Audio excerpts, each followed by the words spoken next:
വിഴിഞ്ഞം പദ്ധതി കേരളത്തിൻ്റെ ഒരു സ്വപ്ന പദ്ധതി തന്നെയായിരുന്നു. ഒരു സ്വപ്നം യഥാർത്ഥത്തിൽ പൂവണിഞ്ഞത് ഇപ്പോഴാണ് എന്ന് നമുക്ക് പറയാം. കാരണം ഏറ്റവും വലിയ ഒരു മദർഷിപ്പ് വന്ന് കയറുന്ന ഒരേ ഒരു പോർട്ട് എന്ന് പറയുന്നത് ഇന്ത്യയിലുള്ളത് ഇന്ന് വിഴിഞ്ഞമാണ്. ഇനി വരാനിരിക്കുന്നു. കാരണം ഇനി തൂത്തുക്കുടിയിലൊക്കെ അത് ഡെവലപ്പ് ചെയ്ത് വരുമ്പോൾ തൂത്തുക്കുടിയിലെ പോർട്ടും ഇതേപോലെ അയക്കാം എന്നേ പറയാവുള്ളൂ. വിഴിഞ്ഞം പോർട്ടിനെ സംബന്ധിച്ചിടത്തോളം ഉള്ള നല്ല വശം എന്ന് പറഞ്ഞു കഴിഞ്ഞാൽ, സാധാരണ ഈ പോർട്ട് ഇതുപോലെ മദർഷിപ്പിനെയൊക്കെ കയറണമെന്നുണ്ടെങ്കിൽ ഈ കപ്പൽ ചാലിൻ്റെ ആഴം കൂട്ടണ്ടായിട്ട് വരും.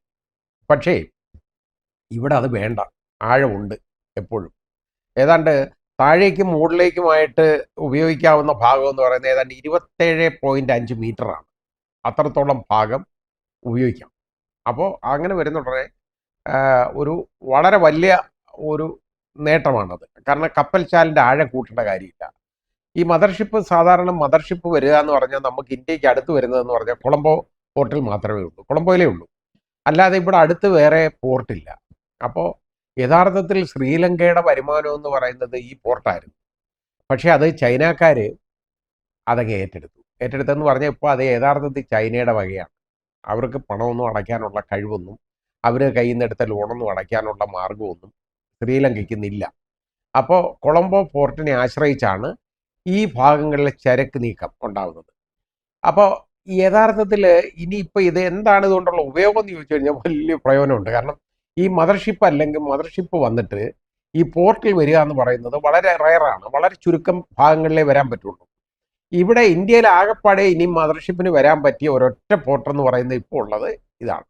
കൊച്ചിയിലെ നമ്മുടെ പോർട്ടിൽ ഒരിക്കൽ വല്ലാർപാടം ആ പദ്ധതിയിൽ അവിടെ വല്ലാർപാടം പോർട്ടിൽ ഒരു കാരണവശാലും മദർഷിപ്പ് വരാൻ ഒക്കത്തില്ല. കാരണം അത് മാത്രമല്ല, അതിന് വലിയ വാർഷിക ചെലവുണ്ട് ആ പോർട്ടിനെ സംബന്ധിച്ചിടത്തോളം. കാരണം ഈ കപ്പൽ ചാലിൽ ചെളിയടിയും, അത് കോരി മാറ്റണം, അത് ആഴം കൂട്ടിയെടുക്കണം, എന്നും അതിങ്ങനെ ആഴം കൂട്ടിക്കൊണ്ടിരിക്കണം.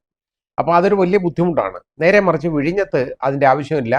പ്രകൃതി തന്നെ തന്നേക്കുന്നതാണ്. അവിടെ ആവശ്യത്തിന് ആഴമുണ്ട് കപ്പൽ ചാലിൽ, ഒരിക്കലും വേണ്ടി വരത്തില്ല.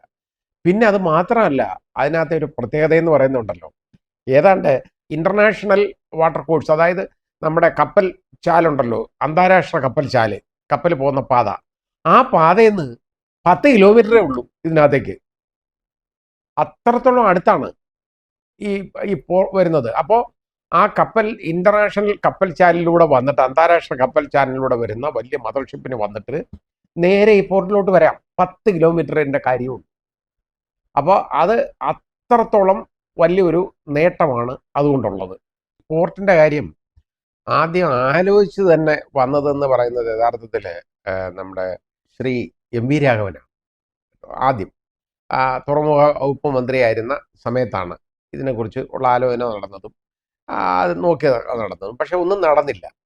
നായനാർ ഗവൺമെൻറ്റിൻ്റെ കാലത്തൊന്നും അതിനെക്കുറിച്ചൊന്നും നടന്നില്ല. പിന്നെ അവസാനം ഇത് യഥാർത്ഥത്തിൽ നടന്നു വന്നതെന്ന് പറയുന്ന ഒരു ബ്രെയിൻ ചൈൽഡായിട്ട് ഇത് കൊണ്ടുവന്നതെന്ന് പറയുന്നത് ശ്രീ ഉമ്മൻചാണ്ടിയാണ്, യശരീരനായ ഉമ്മൻചാണ്ടിയാണ്. അപ്പോൾ അത് കൊണ്ടുവന്നപ്പോഴും ഇവിടെ എന്തിനോ എതിർപ്പാണല്ലോ. കൊണ്ടുവന്നപ്പോൾ ഇവിടെ സാറിന് ഇല്ലേ സിൽവർ ലൈൻ പദ്ധതി പോലെ അല്ലത് കൊണ്ടുവരുന്നത്. ഇതിൽ നിന്ന് പൈസ ഒന്നും അടിച്ചെടുക്കാനൊന്നും എളുപ്പമുള്ള ഒരു കാര്യമല്ല. കൊണ്ടുവന്നു, ആയി കഴിഞ്ഞുണ്ടെങ്കിൽ എന്താ വളരെ വലിയ പ്രശ്നങ്ങളാണ് വന്നത്. അഴിമതി ആരോപണം അങ്ങ് തുടങ്ങും. എന്തോ ഇതിന്റെ പുറകിലുള്ള അഴിമതി എന്ന് എനിക്ക് മനസ്സിലായിട്ടില്ല. ഇതിനകത്ത് എന്താ അഴിമതി എന്നുള്ളത് എനിക്കറിയില്ല. ഏതായാലും ഉമ്മൻചാണ്ടി നിയമസഭയിൽ വളരെ ശക്തമായ നിലപാടെടുത്തു. എന്തൊക്കെ അഴിമതി ആരോപണങ്ങളൊക്കെ ആവശ്യമില്ലാതെ ഉന്നയിച്ചാലും അതുകൊണ്ടൊന്നും ഈ പദ്ധതി മുടങ്ങാൻ പോകുന്നില്ല, ഈ പദ്ധതി നടപ്പാക്കുക തന്നെ ചെയ്യും എന്നുള്ള ഒരു കഠിനമായ ഒരു സ്റ്റാൻഡ് അദ്ദേഹം എടുത്തു. ആ കാഠിന്യത്തോടുള്ള ആ സ്റ്റാൻഡ് ഉണ്ടല്ലോ, അത് വളരെ നന്നായി. അത് കഴിഞ്ഞതിന് ശേഷം എന്താ, ഇതിന് കോൺട്രാക്ട് വിളിച്ചു ഈ പോർട്ടിന്റെ നിർമ്മാണത്തിന്. പക്ഷേ ആരും വരുന്നില്ല. അതാണ് പ്രശ്നം. ഈ വിഴിഞ്ഞം പദ്ധതി ഏറ്റെടുത്ത് നടത്താനായിട്ട് ഒരൊറ്റ കോൺട്രാക്ടറും മുമ്പോട്ട് വന്നില്ല. അപ്പോൾ ഇത് ചില്ലറക്കാരിയല്ല, അത്രയും വലിയ കോൺട്രാക്റ്റാണ്. അവസാനം ഈ അദാനിയെ പോയി കണ്ടു. കാരണം അയാൾ ഒരുപാട് സ്ഥലങ്ങളിൽ ഈ പോർട്ട് ഡെവലപ്പ് ചെയ്യുന്ന ആളാണ്. അയാളുടെ സ്വന്തമായിട്ടുള്ള ഒരുപാട് പോർട്ട്, ഇസ്രായേലിൽ തന്നെ വലിയ പോർട്ടുണ്ട്, അതും അദാനിയുടെയാണ് ആ പോർട്ട്. അപ്പോൾ അതേപോലെ പല സ്ഥലങ്ങളിലും ഉണ്ട്. കൊളംബോ പോർട്ടിനകത്ത് അദാനിക്ക് ഏതാണ്ട് വലിയ ഷെയർ ഉണ്ട്, കൂടിയ ഷെയർ ആയേക്കാണ്. അപ്പം ഇത് ഒന്ന് ഏറ്റെടുത്ത് ശരിയാക്കണം എന്നുള്ളത് പോയി അയാളെ കണ്ട് അഭ്യർത്ഥിച്ചാണ് അയാൾ ഇത് ഏറ്റെടുക്കുന്നത്. ഉടനെ തുടങ്ങി അദാനിയെ കൊണ്ടുവന്നു, വലിയ പ്രശ്നമായി എന്നുള്ള രീതിയായി.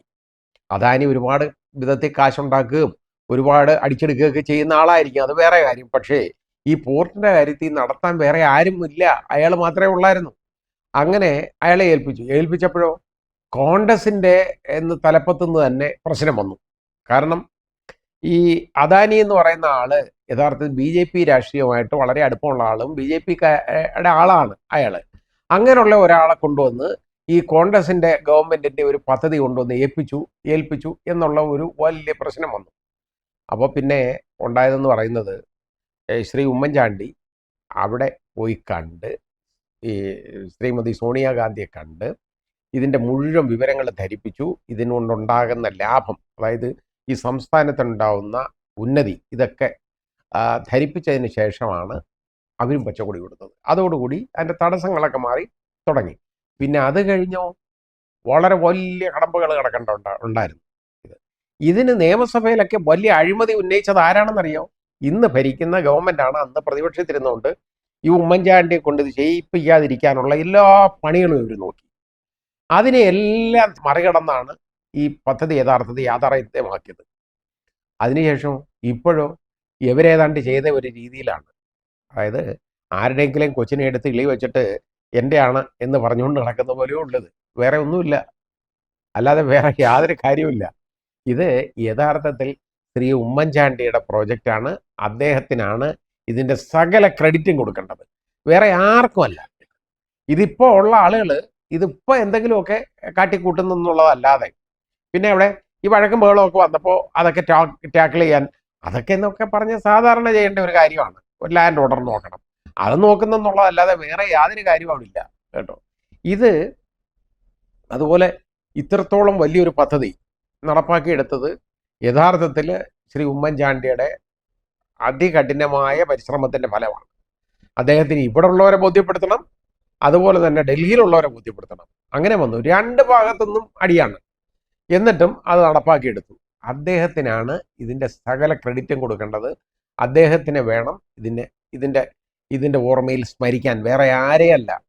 അത് അദ്ദേഹത്തിന് തന്നെയാണ് അതിൻ്റെ മുഴുവൻ ക്രെഡിറ്റും കൊടുക്കേണ്ടത്. ആ രീതിയിലാകണം അത്. അങ്ങനെ ഒരു സംസ്കാരം നമുക്ക് വേണം, അതാ വേണ്ടത്. ഉമ്മൻചാണ്ടിയെ മറന്നുകൊണ്ട് ഈ പോർട്ട് പ്രവർത്തിപ്പിക്കുന്നതിൽ വലിയ അർത്ഥമില്ല. കാരണം അദ്ദേഹത്തിന് തന്നെ ഓർക്കണം എപ്പോഴും ഈ കാര്യത്തിൽ, അല്ലാതെ ശ്രീ പിണറായി വിജയനെയൊന്നും അല്ല ഇതിനകത്ത് ഓർക്കേണ്ടത്. ഇവരുടെ ഒന്നും ഒരു കോൺട്രിബ്യൂഷനും ഇതിനകത്തില്ല, ഒന്നുമില്ല. മുഴുവൻ ആ പദ്ധതിയുടെ എല്ലാ കോൺട്രിബ്യൂഷനും ഉള്ളത് ശ്രീ ഉമ്മൻചാണ്ടിയുടെ ഭാഗത്തു നിന്നാണ്. അത് നമുക്ക് മറക്കാൻ ഒക്കത്തില്ല.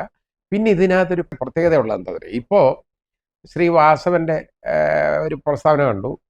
അതായത് ഇതിപ്പോൾ റോഡ് വഴിയും റെയിൽ വഴിയും ഒന്നും ചരക്ക് നീക്കം ഇപ്പം നടക്കത്തില്ല അവിടുന്ന് കണ്ടെയ്നർ. കാരണം ആ റോഡ് ഡെവലപ്പ് ചെയ്യേണ്ടതായിട്ടുണ്ട്. റിംഗ് റോഡ് ഡെവലപ്പ് ചെയ്ത് കൊണ്ടുവന്നേ പറ്റുള്ളൂ വലുതായിട്ട്, അതിന് സമയമെടുക്കും.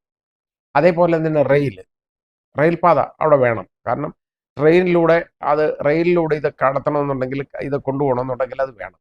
പക്ഷെ ഇതില്ലാതെ ഇത് ഒരിക്കലും ലാഭകരമാകത്തില്ല. ഇപ്പോൾ ഉള്ള ഉദ്ദേശം എന്താണെന്നറിയാം, ഇതിനൊന്നും വലിയ മാർഗമില്ല, അതൊന്നും ഇപ്പം അങ്ങോട്ട് നോക്കുന്നില്ല അതിനെക്കുറിച്ച്. അതൊക്കെ എന്തെങ്കിലും റോഡുണ്ടായി, റെയിലുണ്ടായി. ഇത് ട്രാൻസ്ഷിപ്മെന്റ് ടെർമിനൽ മാത്രമായിട്ട് മാറ്റാനുള്ള ഒരു ഉദ്ദേശമാണ്. കടലിലൂടെയുള്ള ചരക്ക് നീക്കം, അതായത് ഇതിലെ മദർഷിപ്പിൽ കൊണ്ടുവരുന്ന സാധനങ്ങൾ ചെറിയ കപ്പലിനകത്ത് കയറ്റി വേറെ കൊണ്ടുപോകാം. അപ്പോൾ ദാറ്റ് മീൻസ് ഇതിൻ്റെ പ്രശ്നം എന്താണെന്നറിയാം, ഇതിനകത്ത് ഈ വെറും ട്രാൻസ്ഷിപ്മെന്റ് മാത്രമേ ഉള്ളൂ ആ ഒരു ടെർമിനലായിട്ട് ഇത് വർക്ക് ചെയ്യുകയാണെന്നുണ്ടെങ്കിൽ ഈ സ്റ്റേറ്റിന് ലാഭമൊന്നും കിട്ടത്തില്ല, വലുതായിട്ട് ഒന്നും കിട്ടത്തില്ല. അതിനകത്ത് ആ പോർട്ടിൻ്റെ ചെറിയ ആദായം അത് മാത്രമേ ഉള്ളൂ ആ പോർട്ട് ഉപയോഗിക്കും. ഇപ്പോൾ നമ്മൾ എയർപോർട്ട് യൂസർ ഫീ എന്ന് പറയുന്നില്ലേ, എക്സാക്ട്ലി അതുപോലുള്ള യൂസർ ഫീ അല്ലാതെ വേറൊന്നും ഇതിൽ നിന്ന് കിട്ടാനില്ല. നേരെ മറിച്ച് ഇവിടെ റോഡിലൂടെയും അതുപോലെ റെയിലിലൂടെയും ഈ കണ്ടെയ്നറുകൾ കൊണ്ടുപോകാൻ ഉള്ള ഒരു സാധ്യത, ഇന്ത്യയുടെ മറ്റ് ഭാഗങ്ങളിലേക്ക് കൊണ്ടുപോകാനുള്ള ഒരു സാധ്യത ഉണ്ടായിരുന്നെങ്കിൽ, അത് തെളിഞ്ഞു വരികയാണെന്നുണ്ടെങ്കിൽ എത്ര പേർക്ക് ജോലി കിട്ടുമെന്നറിയും. വലിയ അപാരമായ അനന്തമായ ജോലി സാധ്യതകളാണുള്ളത്, വരുമാന സാധ്യതകളാണുള്ളത്. അതായത് ഈ വണ്ടി കടന്നു പോകുന്നിടത്ത് എല്ലാം ചെലവില്ലേ, എത്ര പേര് വരും. പക്ഷെ അതിനുള്ള റോഡിൻ്റെ സൗകര്യം വേണം, അതേപോലെ തന്നെ റെയിലിൻ്റെ സൗകര്യം വേണം. ഇത് രണ്ടും എത്രയും പെട്ടെന്ന് ഏർപ്പെടുത്തിയില്ലെങ്കിൽ ഇതുകൊണ്ട് യാതൊരു പ്രയോജനവും ആർക്കുമില്ല. സംസ്ഥാനത്തിനൊന്നും കിട്ടാൻ പോകുന്നില്ല. ഭാരിച്ച ചെലവെന്നുള്ളതല്ലാതെ വേറൊന്നും വരാനില്ല. പക്ഷെ അങ്ങനെ ആയിരിക്കരുത്. ഈ റോഡ് വഴിയും റെയിൽ വഴിയും ഇപ്പം തൽക്കാലം വേണ്ട, കടൽ മാർഗം തന്നെ മതി എന്ന്, വെള്ളത്തിലൂടെയുള്ള മാർഗം മതി എന്ന് പറഞ്ഞു കഴിഞ്ഞാൽ എല്ലാം വെള്ളത്തിലാകത്തേ ഉള്ളൂ, ഒന്നുമില്ല. അപ്പോൾ അത് ബുദ്ധിപരമായിട്ട് ചിന്തിക്കണം ഗവൺമെൻറ്. എടുക്കേണ്ട തീരുമാനം എന്ന് പറയുന്നത് എത്രയും പെട്ടെന്ന് അതിൻ്റെ റോഡ് ഡെവലപ്പ് ചെയ്തിട്ട് കൊടുക്കണം.